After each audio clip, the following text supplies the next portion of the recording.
Hello student, welcome back to my YouTube channel Arihant lecture की। आज के इस वीडियो में हम सीखेंगे बोर्ड एग्जाम में कॉपी लिखने का सबसे बेस्ट तरीका।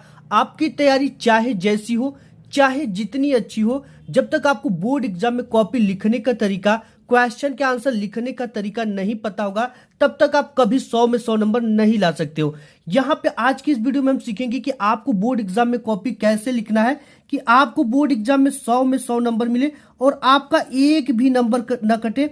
और 100 में 100 नंबर किस कंडीशन में दिया जाता है। अगर आज की इस वीडियो पे आपने क्लिक किया है तो आप एक लकी इंसान हो। आप लकी इंसान इसलिए भी हो क्योंकि ये जो कॉपी लिखो की वीडियो आप देख रहे हो, आप एक स्वयं एग्जामिनर से देख रहे हो। मैं 6 सालों से बोर्ड एग्जाम की कॉपी चेक करता हूं और मुझे पता है कि बोर्ड एग्जाम में कॉपी लिखने का सबसे बेस्ट तरीका क्या है। इस बार बोर्ड एग्जाम की कॉपी कैसे लिखी गई थी और बोर्ड एग्जाम में जो टॉपर थे वो कैसी कॉपी लिखे थे। तो आज की अगर इस वीडियो पे आपने क्लिक किया तो आप एक लकी इंसान हो। अगर आज की इस वीडियो को शुरू से लेकर आप अंत तक देख लेते हो तो 110% मैं 100% 110% गारंटी देता हूं कि आपके बोर्ड एग्जाम में 10 से 15 नंबर बढ़ेंगे ही बढ़ेंगे। देखो, आज की इस वीडियो में हम सीखेंगे कि बोर्ड एग्जाम में कॉपी लिखने का सबसे बेस्ट तरीका क्या है और बोर्ड एग्जाम में टॉपर कॉपी कैसे लिखते हैं। अगर आज की इस वीडियो को आप मिस कर दोगे तो दोबारा आप कभी ये नहीं जान पाओगे कि बोर्ड एग्जाम में कॉपी लिखने का सबसे बेस्ट तरीका क्या है। आपने यूट्यूब पे बहुत सारे कॉपी लिखे की वीडियो देखे होंगे, बट ये जो तरीका है जीनियस एवं आपको एकदम जेन्युइन तरीका है। ये तरीका आपको अभी तक किसी ने नहीं बताया, तो ये तरीका आज मैं आपको बोर्ड एग्जाम में कॉपी लिखने का सबसे बेस्ट तरीका बताने वाला हूं। अगर आप 10th में हो या 12th में हो तो ये वीडियो आपके लिए है, क्योंकि 10th 12th बोर्ड एग्जाम में कॉपी लिखने की प्रक्रिया बिल्कुल सेम होती है। तो यहाँ पे आज की इस वीडियो में कॉपी लिखने के लिए हमने यहाँ पे बहुत कुछ ले रखा है। यहाँ पे बोर्ड की कॉपी ले रखा है और यहाँ पे क्वेश्चन पेपर ले रखा है और यहाँ पे एक OMR सीट भी ले रखा है। इसी के सहायता से आज की इस वीडियो में हम आपको कॉपी लिखकर बताने वाले हो। अगर आज की इस वीडियो को आप मिस कर दोगे तो आप कभी भी क्वेश्चन के आंसर लिखने का बेस्ट तरीका नहीं जान पाओगे। तो यहाँ पे देखो, आज की इस वीडियो को बोर्ड परीक्षा में आपको कॉपी को कैसे लिखना है, ठीक है, कैसे लिखना है कि आपको 100 में 100 नंबर मिले और किस कंडीशन में 100 में 100 नंबर दिया जाता है ये भी देखेंगे।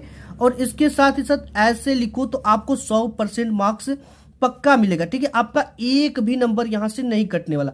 और बोर्ड एग्जाम में टॉपर ऐसे ही लिखते हैं।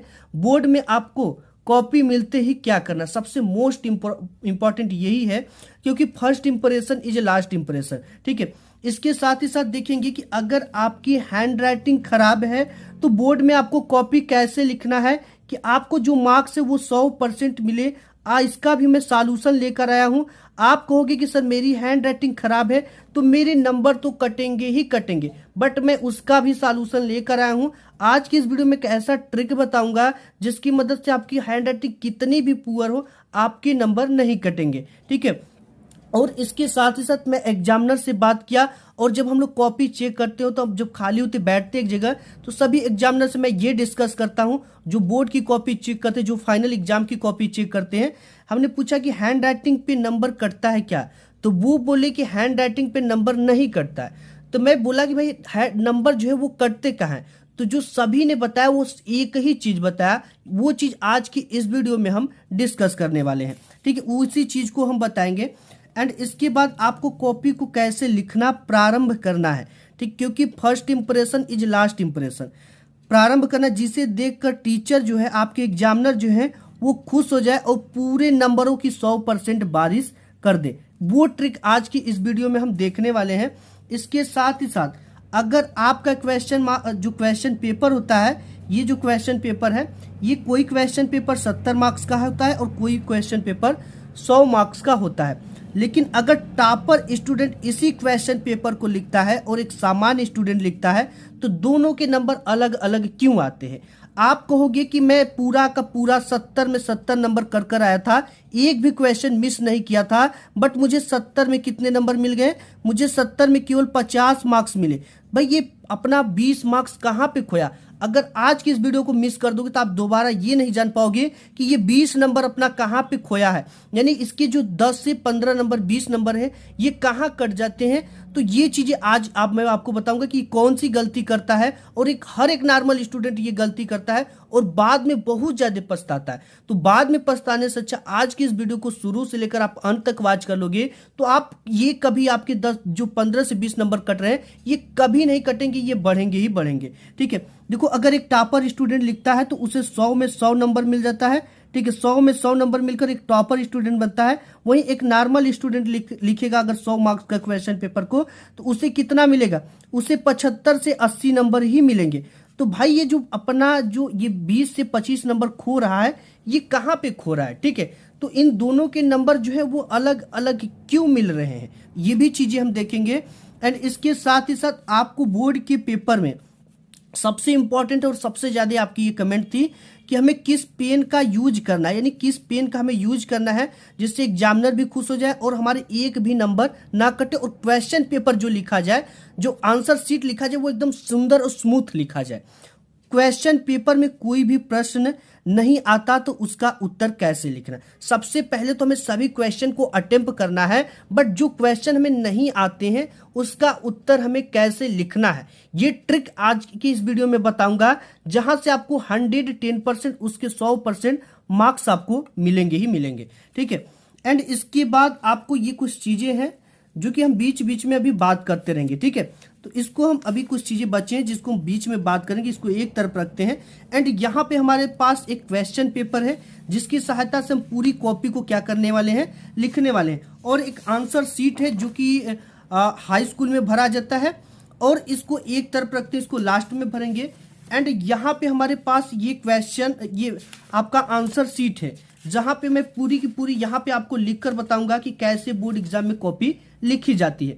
तो एक चीज यहाँ पे मैं क्लियर कर दूं आपको कि आपको एक पेन कौन कौन से ले जाने। सबसे पहले तो 2 ब्लू पेन लेने हैं। ठीक है, 2 ब्लू लेने हैं एंड 2 ब्लैक पेन लेना है, एक स्केच लेना है। आपको स्केच का यूज करना है कि नहीं इस वीडियो में हम जानेंगे, आप कर सकते हो कि नहीं।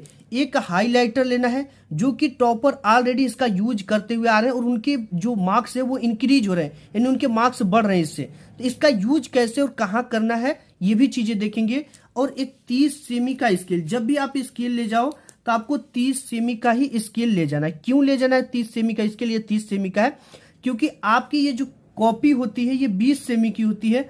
अगर 15 सेमी की स्केल लेकर जाओगे तो आपको जो एक बार तो 15 खींच लिए, फिर 5 सेमी और जब खींचने जाओगे तो वहां पे लाइन टेढ़ी हो जाती है और आपके टाइम भी वेस्ट होते हैं। इसलिए आपको 30 सेमी का स्केल लेकर जाना है। और इसके साथ ही साथ एक चीज मैं आपको क्लियर कर दूं इन सभी को एक तरफ रखते हुए कि जो हाई स्कूल होता है और इंटरमीडिएट होता है उसमें कॉपी लिखने की प्रोसेस बिल्कुल सेम होती है। यहाँ पे हमारे पास एक हाई स्कूल की भी बोर्ड की कॉपी है एंड यहाँ पे इंटरमीडिएट की भी कॉपी है। एक चीज केवल इसमें अंतर होता है कि हाई स्कूल में हाई स्कूल लिखा होता है, इंटरमीडिएट में इंटरमीडिएट लिखा होता है। ठीक है, और बाकी सभी सेम होते हैं। अनुक्रमांक, अंकों में, शब्दों में, विषय, प्रश्न पत्र पर अंकित संकेतांक, परीक्षा का दिन, पाली सभी सेम है। यहाँ पे आप देख सकते हो सब कुछ बिल्कुल सेम है। ठीक है, कोई भी इसमें अंतर नहीं है। तो किसी एक आंसर शीट को हम भर लेते हैं। ठीक है, तो यहाँ पे इस आंसर शीट को हम भर लेते हैं। तो इस आंसर शीट में सबसे पहले आपको परीक्षार्थी का अनुक्रमांक अंकों में भरना होता है, और यहाँ पे हमारे पास एक क्वेश्चन पेपर है जहाँ पे एक परीक्षार्थी का अनुक्रमांक दे रखा है। इस अनुक्रमांक को हमें क्या भरना है, सबसे पहले अंकों में भरना है, यानी जो चीजें लिखा है उसी चीज को यहाँ पे हमें भर देना। जैसे 12, 32, 99, 72, 57, तो यहाँ पे हम भर देंगे 12, 32, 99।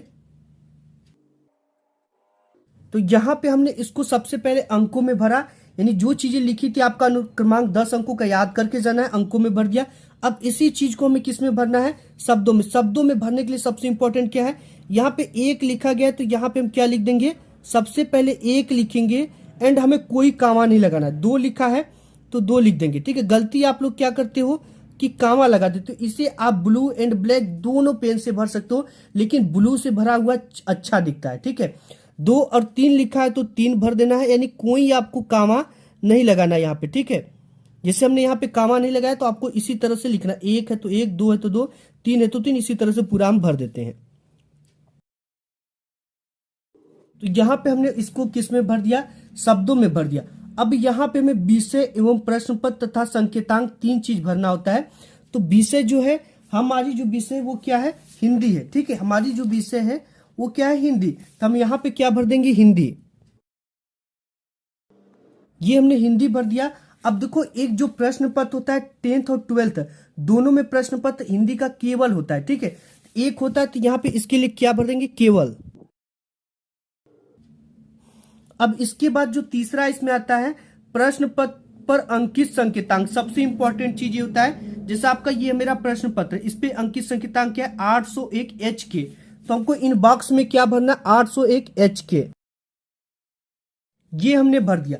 अब इसके बाद जो परीक्षा का दिन है, परीक्षा का दिन हमारा सोमवार, तो हम यहाँ पे क्या भर देंगे, सोमवार। ये हो गया। अब यहाँ पे परीक्षा तिथि एवं पाली लिखने की बात आती है। तो हमारी परीक्षा जो है वो 24 फरवरी से, तो हम यहाँ पे 24/2/2025 इस तरह से डेट लिख देंगे। अब इसके बाद इंपॉर्टेंट क्या है, तिथि एवं पाली दे रखा था, आपको एक कामा लगाना है। और हाई स्कूल और इंटरमीडिएट में, जो हाई स्कूल में प्रथम पाली होता है और इंटरमीडिएट में द्वितीय पाली होता है। तो अब यहाँ पे हम हाई स्कूल का भरे, तो यहाँ पे क्या लिखेंगे, प्रथम पाली, और इंटरमीडिएट वाले क्या लिखेंगे, द्वितीय पाली। तो यहाँ पे हमने भर दिया ये। अब यहाँ पे आता है केंद्र का नाम, आपका जहां पे सेंटर गया होगा, जो आपको कार्ड मिलता है एडमिट कार्ड, उस पे आपके केंद्र का नाम रहेगा। मतलब जहां पे सेंटर गया उसी का नाम यहाँ पे लिखा जाता है। मैं एक सेंटर का नाम लिख देता हूं। यहाँ पे हमने एक सेंटर का नाम लिख दिया। अब देखो, इसके बाद हम यहाँ पे पूरी कॉपी हमारी भर गई। इसी तरह से आपको बोर्ड में कॉपी को पूरा भरना है। एंड भरने के बाद यहाँ से शुरू होता है हमारा फ्रंट पेज। ठीक है, अब देखो यहाँ से क्या करना है। और यहाँ पर देखिए, सबसे पहले में स्केल की काम आ गई है। ठीक है, आपको कॉपी क्वेश्चन पेपर से पहले मिलता है, तो आपको एक स्केल की ज्यादा दूरी, इस स्केल की मोटाई से एक स्केल से ज्यादा की दूरी लेकर पूरी पाई आपको क्या कर लेना है, खींच लेना, जैसे यहाँ पे मैं खींच रहा हूं। तो अब यहाँ पे आता है स्केच का उपयोग। आप एग्जाम में स्केच का उपयोग कर सकते हो कि नहीं, आप 110% स्केच का उपयोग कर सकते हो। बट आप जो भी स्केच लेना, आप ये ध्यान देना कि वो स्केच ज्यादा मोटा ना चलता हो, इस पार लिखने पर उस पार ना छपता हो, यानी बिल्कुल पतला और हल्का स्केच लेकर जाना। ठीक है, अगर स्केच इसलिए मना किया जाता है आपको कि स्केच आप कभी लेते हो तो बहुत ज्यादा गाढ़ा चलता है, जिससे वो खराब कर देता है उधर का। तो बिल्कुल न्यू स्केच लेकर जाना और उसे चलाकर देख लेना। ठीक है, तो 110% स्केच जो है पूरी तरह से बोर्ड में अलाउ है। तो यहाँ पे एक स्केल की ज्यादा की दूरी लेकर हम यहाँ पे पाई खींच लेते हैं। यहाँ पे हमने स्केल से क्या किया, पूरा का पूरा इस तरह से पाई खींच लिया, जैसे हमने खींचा, आपको इस तरह से खींचना है। एंड इसका जो ये फ्रंट पेज है, फ्रंट के बिल्कुल हेड पर आपको सबसे पहले ये क्वेश्चन पेपर मिलेंगे। ठीक है, क्वेश्चन पेपर में आपको ये ध्यान देना, जैसे यहाँ पे 2025 हिंदी का ये पेपर है, तो यहाँ पे खंड अ में जो आता है आपको बहुविकल्पी टाइप के प्रश्न आता है। 10 में इसका आंसर OMR शीट पे दिया जाता है।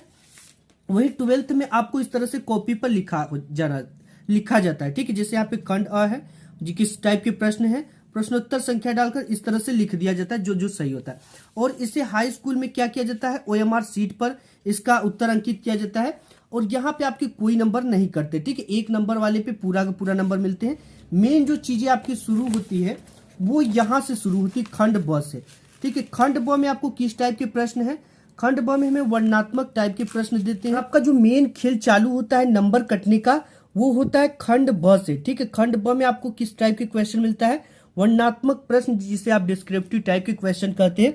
और यहाँ से आपको 50 मार्क्स लाने होते हैं। ठीक है, 50 मार्क्स लाने होते हैं, और इसी में आप पे नंबर कटते हैं और बढ़ते हैं, दोनों चीज यहाँ से होता है। बट अगर आपको लिखने का तरीका पता है तो आज के बाद आपका एक भी नंबर यहाँ नहीं कटने वाला। सबसे पहले हम कौन सा खंड कर रहे हैं और खंड ब में किस टाइप के क्वेश्चन, ये हमें कॉपी पर लिखना पड़ेगा। तो सबसे पहले हम यहाँ पे कॉपी पर आते हैं, और यहाँ पे मैं स्केच का भी उपयोग करके आपको दिखाऊंगा, कॉपी लिख के और ब्लैक पेन से, दोनों से। ठीक है, तो यहाँ पे सबसे पहले हम हेड पे क्या लिखेंगे, खंड ब कर रहे तो हम लिखेंगे खंड ब। यहाँ पे हमने खंड ब डाल दिया, इसके नीचे स्केल से डबल पाई खींच देंगे। यहाँ पे हमने डाल दिया ऊपर खंड ब। खंड ब में किस टाइप के प्रश्न है, वर्णनात्मक प्रश्न, तो यहाँ पे हम लिख देंगे वर्णनात्मक प्रश्न। तो यहाँ पे हमने लिख दिया वर्णनात्मक प्रश्न। मैं इसको ब्लैक पेन से भी लिखकर बताऊंगा। ठीक है, इसके बाद वर्णनात्मक प्रश्न तो लिख दिया। अब हमें कौन सा क्वेश्चन करना है, क्वेश्चन नंबर 21, इसको भी लिखना है। ठीक, यहाँ पे लिख देंगे, एक लाइन छोड़ेंगे, प्रश्नोत्तर संख्या 21, इसके नीचे डबल पाई खींच देंगे स्केल से। तब यहाँ पे इसके नीचे डबल पाई खींच दिया और प्रश्नोत्तर संख्या 21 करे तो यहाँ पे 21 डाल देंगे। इतना काम हमने कर लिया। ठीक है, अब देखो इसके बाद हमें क्या करना है, एक हिंट्स देना है एग्जामिनर को, क्योंकि ये जो गद्यांश आते हैं आपके बोर्ड एग्जाम में, 2 गद्यांश आते हैं। एग्जामिनर को ये पता चल जाए आसानी से कि आपने किस गद्यांश को हल किया, कि एक ये आता है, एक इसके इधर अथवा करके आता है। ठीक है, तो यहाँ पे अगर अथवा का करेंगे तो यहाँ पे अथवा लिख देंगे प्रश्नोत्तर संख्या के बाद। अगर यही वाला करते हैं तो अथवा लिखने की कोई जरूरत नहीं है। यहाँ पे हिंट्स देंगे कैसे, यहाँ पे सबसे पहले गद्य करें तो यहाँ पे एक छोटा सा गद्य लिखेंगे, ये इस तरह से। अब इसके बाद इसकी शुरुआत 1 से 2 अक्षर और लास्ट की 1 से 2 अक्षर लिखना है। ठीक है, यहाँ पे शुरुआत 1 से 2 अक्षर क्या है, ईस्या का यही तक लिखेंगे, फिर भोगनी पड़ती है, इतना हम लिखते हैं अभी। इसके बाद डैश डैश डैश इस तरह से लगा देंगे, भोगनी पड़ती। यहां पे हमने पूरा का पूरा इस तरह से लिख दिया। ठीक है, अब इसके बाद हमें क्या लिखना है, इसके जस्ट बाद ये जो आता है, ये आपके बोर्ड एग्जाम में 6 मार्क्स का आया है। ठीक है, 6 मार्क्स का आया है। इसके लिए आपको क्या करना है, सबसे पहले हमसे पूछ रखा है ये संदर्भ। संदर्भ के लिए 2 चीजें पता होनी चाहिए, पहला तो पाठ का नाम पता होना चाहिए, ये किस पाठ से लिया गया है। ठीक है, एंड दूसरा पता होना चाहिए कि इसके जो लेखक है वो कौन है। अगर ये 2 चीजें पता है तब हम संदर्भ लिखेंगे। ठीक है, अगर ना पता हो तो इसके लिए हम ट्रिक देखेंगे। अब देखो पाठ का नाम जो है, इसको अगर आप पढ़ोगे तो ईस्या तू न गई मेरे मन से नामक पाठ से लिए गए, और इसके जो लेखक है वो रामधारी सिंह दिनकर जी हैं। ठीक है, अब इतना लिखेंगे तो हमें कितना नंबर मिलेगा, 2 नंबर मिलेगा। इसे लिखना कैसे है, सबसे पहले तो संदर्भ, इसका लिखना क्या है, संदर्भ लिखना है। ये किस नंबर पे है, पहले नंबर पे, तो यही इंपॉर्टेंट चीज है। यहाँ पे एक लाइन छोड़ेंगे और यहाँ पे क्या डालेंगे, पहला नंबर डालेंगे। ठीक है, पहला नंबर, पहले में क्या है संदर्भ, तो यहाँ पे लिख देंगे संदर्भ।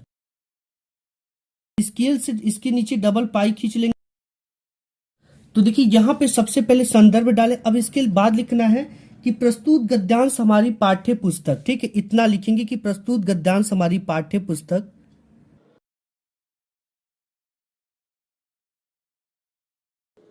अब हमने इतना लिख दिया कि प्रस्तुत गद्यांश हमारी पाठ्य पुस्तक। इसके बाद हमें ब्लैक से किस पाठ से है, ये हिंदी हमारा विषय, तो हम यहाँ पे लिख देंगे हिंदी।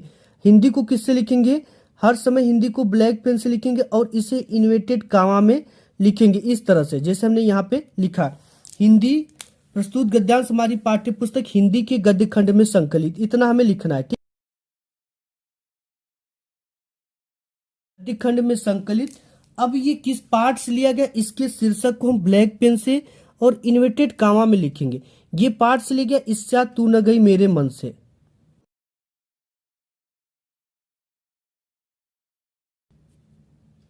अब इतना हमने लिख दिया कि ईस्या तू न गई मेरे मन से नामक पाठ से लिया गया, और इसे इन्वर्टेड कामा में लिखेंगे। यहाँ पे कामा लगाया और यहाँ पे इन्वर्टेड कामा लगा देंगे। ठीक है, अब इसके बाद ईस्या तू न गई मेरे पाठ से लिया गया, और इस पाठ के लेखक, ठीक है, इस पाठ के लेखक, अगर यही हम पद्यांश लिखते तो कभी लिखते, लेकिन हम यहाँ पे गद्यांश लिख रहे हैं तो इसमें क्या होते हैं, लेखक। ये सबसे इंपॉर्टेंट चीज है। ठीक है, इस पाठ के लेखक,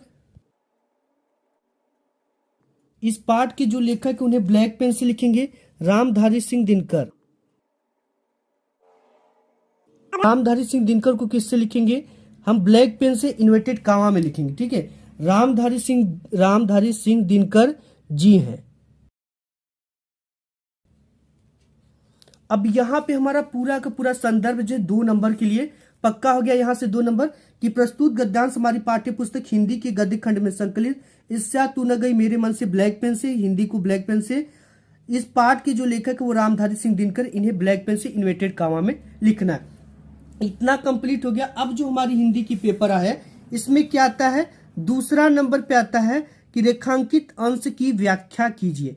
अब व्याख्या किसकी करनी है, ये जो गद्यांश दिया गया है इस गद्यांश में यहां से लेकर यहां तक के शब्द के नीचे एक रेखा खींचा गया, इस तरह का एक लाइन खींचा गया, इसी की व्याख्या में अपने शब्दों में करना होता है। इसमें व्याख्या जैसे जिस मनुष्य की हृदय में ईर्ष्या घर बना लेती है, मतलब कि जिस मनुष्य के हृदय में ईर्ष्या जो है वो अपना घर बना लेती, मतलब उसके मन में ईर्ष्या उत्पन्न हो जाती है, घर बनाने का मतलब उत्पन्न हो जाती है, रहने लगती है, वह उन चीजों का आनंद नहीं उठा पाता, वह उन चीजों से लाभ नहीं ले पाता है जो उसके पास मौजूद है, जो उसके पास है। ठीक है, मतलब अपने शब्दों में जैसे यहाँ पे आनंद का मतलब फायदा नहीं उठा सकता है, बल्कि उन वस्तुओं से दुख उठाता है, बल्कि जो उनके पास धन दौलत है उससे वो दुख उठाता है, का मतलब दुखी रहता है।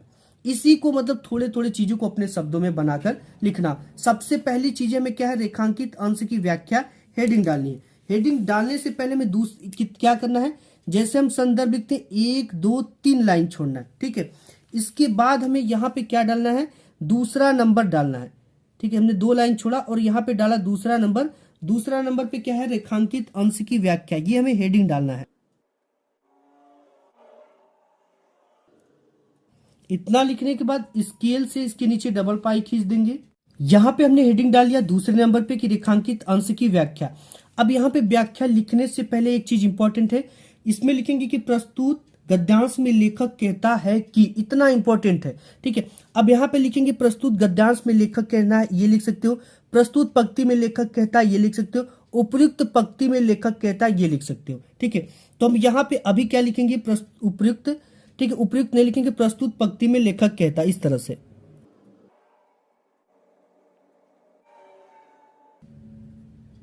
देखो ये सभी गद्यांश में आपको लिखना है कि प्रस्तुत पंक्तियों में लेखक कहता है या प्रस्तुत गद्यांश में लेखक कहता, इतना चीज सभी में लिखना। इसके बाद ही आपको क्या करना है, रेखांकित अंश की व्याख्या में इसको व्याख्या करना है। जैसे यहां से लेकर यहां तक की अपने शब्दों में व्याख्या करना। जैसे ईर्ष्या नामक विचारधारा, हम यहां से लिखेंगे ईर्ष्या नामक विचारधारा।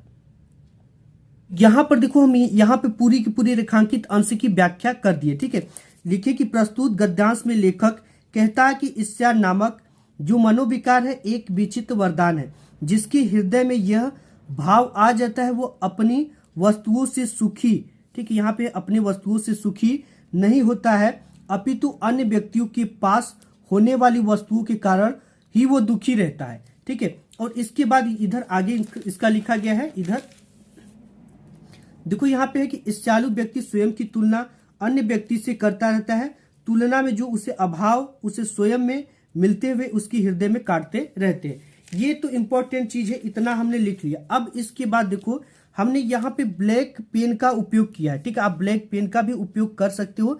जैसे यहाँ पे खंड ब डाला गया, वर्णनात्मक प्रश्न डाला गया, प्रश्नोत्तर संख्या 21 है, गद्य ईर्ष्या का यही डैश डैश भोगनी पड़ती है।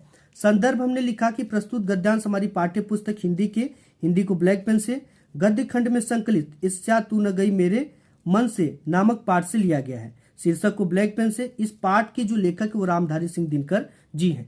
ठीक है, अब देखो इतना लिख लिया, रेखांकित अंश की व्याख्या कर लिया। अब आपको क्या करना, अगर आपकी हैंडराइटिंग खराब है तब आपको बोर्ड एग्जाम में क्वेश्चन का आंसर कैसे लिखना है। सबसे पहले तो हमारी भी हैंडराइटिंग खराब है, और देखो अगर आपकी हैंडराइटिंग खराब है तो आप जिस पेन से लिख रहे हो इस पेन से शब्दों के बीच की दूरी, एक पेन की मोटाई इतनी होनी चाहिए। जैसे एक पेन की मोटाई इतना है, इसके बीच रखो तो ये सटे ना एक दूसरे से दूर रहे। तो ये अगर आपकी हैंडराइटिंग पुअर है तो देखने में अच्छा लगेगा। और इसके साथ ही साथ आप जिस भी, अगर आपके हैंडराइटिंग पे नंबर नहीं कटेंगे, जैसे कोई बच्चा तिरछा लिखता इस तरह से, ठीक है, 90 डिग्री से कम डिग्री पर लिखता न्यून कोड पे, तो पूरी कॉपी आपको तिरछा लिखा होना चाहिए। ये नहीं कि एक लाइन तिरछा लिखे फिर सीधा लिखे फिर इस तरह का लिखे, तो ये देखने में आपको बहुत खराब लगेगी और आपके नंबर कट जाएंगे। अगर आप सीधा लिखते हो तो पूरा 90 डिग्री पे लिखते हो तो पूरी कॉपी 90 डिग्री पे होनी चाहिए। तिरछा लिखते हो तो पूरी कॉपी तिरछा। अगर 90 डिग्री से ज्यादा पे लिखते हो इस तरह का तिरछा तो पूरी कॉपी उससे वैसे लिखी होनी चाहिए। ठीक है, और इसके साथ ही साथ अगर यहाँ पे बहुत चीजें मैं आपको बात करूंगा कि आपको बोर्ड एग्जाम में किस पेन का यूज करना है। आता है कि आपको बोर्ड पेन में किस पेन का यूज करना है। सबसे पहले एक चीज मैं क्लियर कर दूं, आपको जेल पेन का यूज तो कतई नहीं करना है। आपको किस पेन का यूज करना है, बॉल पॉइंट पेन का यूज करना है बोर्ड एग्जाम में। और इसके साथ ही साथ किस कंपनी का पेन आप ले सकते हो, सबसे बेस्ट जो कंपनी आती है वो एल्कोस की आती है। ठीक है, एल्कोस है, सेलो है, इसके बाद पेंटोनिक है, पेंटोनिक बहुत सारे, और रेनॉल्ड का जो पेन आता है थोड़ा एक महंगा 50 रुपया में आता है और वो भी अच्छा होता है। और इसके साथ ही साथ एक चीज मैं आपको क्लियर कर दूं, आपको जिस पेन से बोर्ड एग्जाम की कॉपी लिखना, आप पूरे साल उसी पेन से लिखो, मतलब उसी कंपनी का पेन यूज करो। कोई बच्चा 4 रुपए वाली पेन जो आती है, ठीक है, लिखो पिको उससे भी लिखता है, तो आप उसी से लिखो, क्योंकि हैंड राइटिंग आपकी हाथ जो उसी पर बैठी रहती है। ठीक है, ये नहीं कि बोर्ड एग्जाम आया और उस दिन 100 रुपया का पेन ले लिया, मोटा मोटा पेन ले लिया, आपके हाथ में नहीं बैठ रहा। जिस भी पेन का यूज करो बोर्ड एग्जाम में, उसको 1-2 दिन पहले घर पे चला लो, तभी बोर्ड एग्जाम में ले जाओ यूज करने। ठीक है, तो आप पेंटोनिक के साथ जा सकते हो, एल्कोस के साथ जा सकते हो, सेलो के साथ जा सकते हो, रेनॉल्ड के साथ जा सकते हो, और बहुत सारी कंपनी के पेन आते हैं जो कि आप जा सकते हो। ठीक है, ये वाला भी पेन काफी इस कंपनी का अच्छा आता है, LINC वाला, ये काफी अच्छा पेन, इसके साथ भी आप जा सकते हो। ठीक है, तो और क्वेश्चन पेपर में कोई भी प्रश्न नहीं आता तो उसका उत्तर हमें कैसे लिखना, ये सबसे इंपॉर्टेंट चीज है। हमें एक भी क्वेश्चन नहीं छोड़ना है, और जिस भी क्वेश्चन का आंसर नहीं आता उसके आंसर हमें कैसे लिखना है। सबसे पहले अगर ये गद्यांश हमारे में आता है तो इसके उत्तर हमें नहीं आ रहा तो हमें कैसे लिखना है। सबसे मेन चीज तो खंड ब आपको डालना है, क्योंकि first impression is last impression, इसी चीज को टीचर देखकर खुश हो जाएगा। और एग्जामिनर जो होते काफी फास्ट होते कॉपी चेक करने वाले, वो आपको क्या करते हैं, पर कॉपी चेक करने का पैसा मिलता है। खंड ब डाला, वर्णनात्मक प्रश्न डाला, प्रश्नोत्तर संख्या 21 डाला, ये गद्य डाला, गद्य में के लिए सब कुछ इसी से मिल रहा है आपको, कहीं जाने की जरूरत नहीं। यहाँ शुरुआत के 1 से 2 अक्षर, लास्ट के 1 से 2 अक्षर यहाँ पे लिखा, डैश डैश लगाकर संदर्भ हेडिंग डाला, और इसके बाद मेन चीज यहाँ पे आती है। जितना तो आपको लिखना है कि प्रस्तुत गद्यांश हमारी पाठ्य पुस्तक हिंदी के गद्य खंड में संकलित, इतना तक तो रहेगा। ठीक है, हिंदी को ब्लैक पेन से, अब यहाँ पे अगर आपको इसका शीर्षक नहीं पता है तो ब्लू पेन से पहले या दूसरे पार्ट का लिखना है। ठीक है, अगर नहीं पता तो, और इसके लेखक नहीं पता है तो पहले या दूसरे पार्ट के लेखक ब्लू पेन से लिखना, तब आपको ब्लैक पेन का यूज नहीं करना है। अब रेखांकित अंश की व्याख्या क्या बात आ जाता है, इतना तो हम लिखेंगे कि प्रस्तुत गद्यांश में लेखक कहता है कि, इतना तो लिखेंगे। इसके बाद हमें क्या करना, नहीं आता है तो यहां से उठाना है और यहां तक एक लाइन आपको बेसी इसमें अधिक लिख देना है। ठीक है, इतना हमने लिख दिया और यहां से भी हमको 2 नंबर मिल गए। अब इसके बाद इसमें एक क्वेश्चन आता है, जिसका आंसर आपको इसी में से ढूंढना पड़ता है। जैसे कि ठीक है, ईर्ष्या की किन विशेषताओं को उल्लेख किया गया है।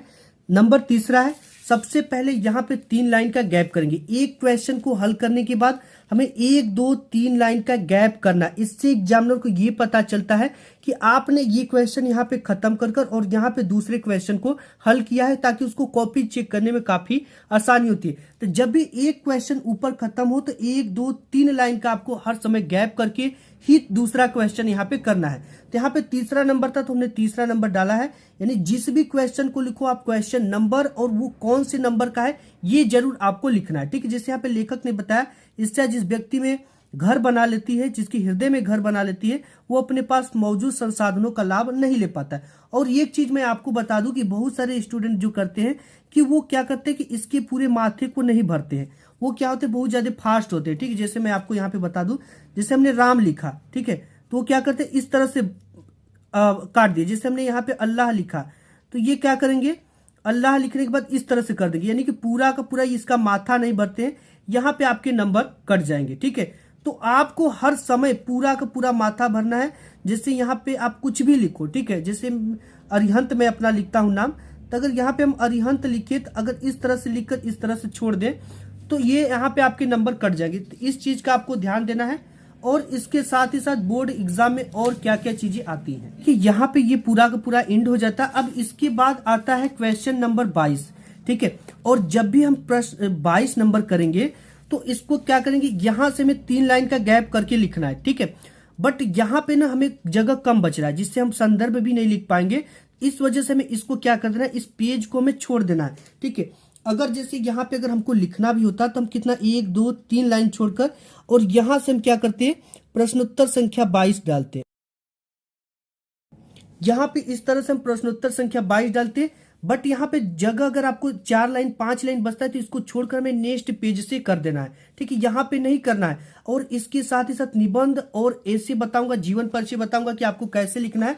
और आपको 22 नंबर में देखो आता क्या है, पद्यांश। पद्यांश जब भी आप करोगे तो आपको ऊपर 22 नंबर डालना है क्वेश्चन नंबर, और यहाँ पे पद डालकर शुरुआत के 1 से 2 अक्षर और लास्ट के, जैसे हमने यहाँ पे गद्य डाला, आपको क्या डालना है, पद डालना है। संदर्भ लिखना है, इसमें जो हमने लेखक लिखा ना, इस पाठ के लेखक, इसमें आपको कवि या रचयिता लिखना होता है। जैसे जो पुराने कवि जैसे कबीर दास हो गए, रसखान हो गए, तुलसीदास जी हो गए, ये क्या है, रचयिता लिखेंगे इनके लिए। और जो नए कवि हैं, ठीक है, तो उनके लिए हम क्या लिखेंगे, जैसे सुमित्रानंदन पंत हो गया, ठीक है, इनके लिए हम क्या लिखेंगे, महादेवी वर्मा हो गया, इनके लिए हम कवित्री महादेवी वर्मा के लिए, जैसे महिला है तो उन्हें कवित्री लिखेंगे, अगर पुरुष है तो कवि लिखेंगे। ठीक है, ये चीज का आपको ध्यान देना है। एक चीज देखकर टीचर काफी ज्यादा खुश हो जाते हैं। सबसे मेन चीज है बोर्ड परीक्षा के प्रश्नों को सीरियल से करने की आप पूरी कोशिश करना।